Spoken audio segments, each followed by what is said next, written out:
నమస్కారం. మా గల్ఫ్ న్యూస్కి స్వాగతం. ముందుగా ప్రేక్షకులందరికీ వినాయక చవితి శుభాకాంక్షలు. ప్రతిరోజు 6 దేశాల తాజా వార్తల బులెటిన్ మీకు అందించబడుతుంది.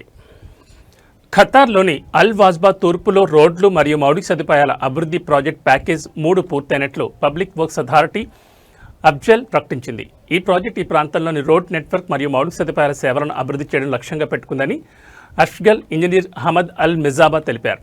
ఈ ప్రాజెక్ట్ సమీప ప్రాంతాల ప్రజల జీవన నాణ్యతను పెంచుతుందన్నారు. అల్ వాజ్బా తూర్పును అభివృద్ధి చేయాలని అధికార ప్రణాళికలో 2 ప్యాకేజీలున్నాయని ఇంజనీర్ అహ్మద్ అల్ మిజాబా తెలిపారు. అథారిటీ 2024 ప్రారంభంలో మొదటి ప్యాకేజీని పూర్తి చేస్తుందన్నారు. మొత్తం 17 కిలోమీటర్లతో కూడిన ఇంటిగ్రేటెడ్ రోడ్ నెట్వర్క్ ట్రాఫిక్ సమస్యలను తీర్చడంతో పాటు అనేక విద్యా సంస్థలు, వాణిజ్య సంస్థలు మరియు మసీదులు, అల్ వాజ్బా హెల్త్ సెంటర్కు పబ్లిక్ కనెక్టివిటీని అందిస్తుందని పేర్కొన్నారు. ఈ ప్రాజెక్టులో 854 స్ట్రీట్ లైట్స్, 3180 పార్కింగ్ స్థలాలతో పాటు 34 కిలోమీటర్ల వాకింగ్, సైక్లింగ్ ట్రాక్ను ఏర్పాటు చేశారు. ప్రాజెక్టు పరిధిలో 12 కిలోమీటర్ల మురుగునీటి నెట్వర్క్లు, 15.7 కిలోమీటర్ల ఉపరితల, భూగర్భ జల మరియు వర్షపు నీటిపారుదల నెట్వర్క్లు, 8.5 కిలోమీటర్లు శుద్ధి చేసిన మురుగునీటి నెట్వర్క్ అభివృద్ధి ఉన్నాయని ఇంజనీర్ అల్ తమీమీ పేర్కొన్నారు.